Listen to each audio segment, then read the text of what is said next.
اعوذ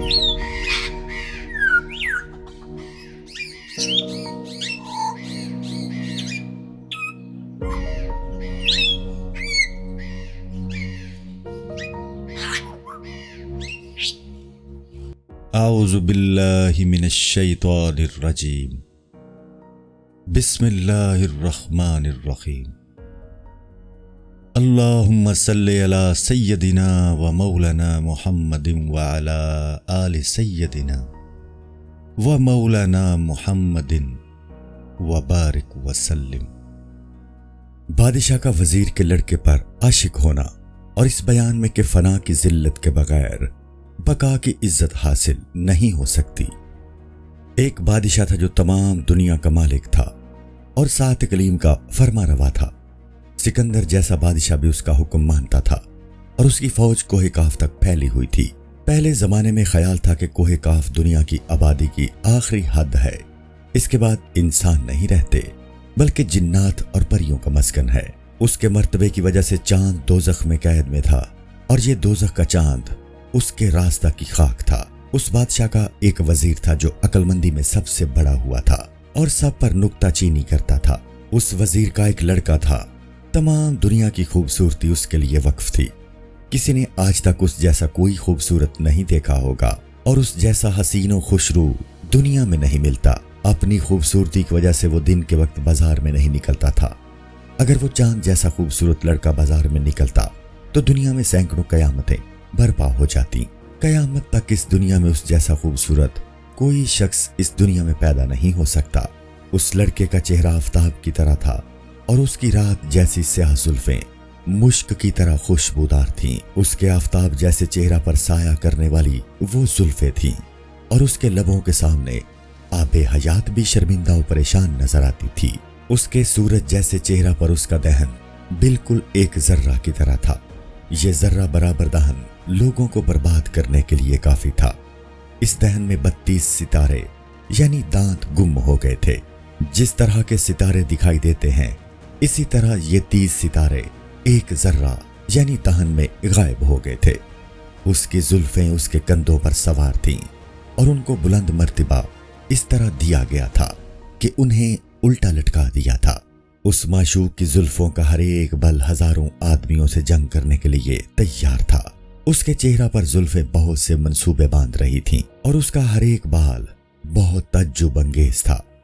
اس کے چہرہ پر ابرو تھی اور کسی میں اس کا کمان یعنی ابرو کو کھینچنے کی جرت اور طاقت نہیں تھی۔ اس کی نرگسی آنکھیں دلبری اور مستانہ پن میں ایک ایک پلک سے سینکڑوں جادو کر رہی تھیں۔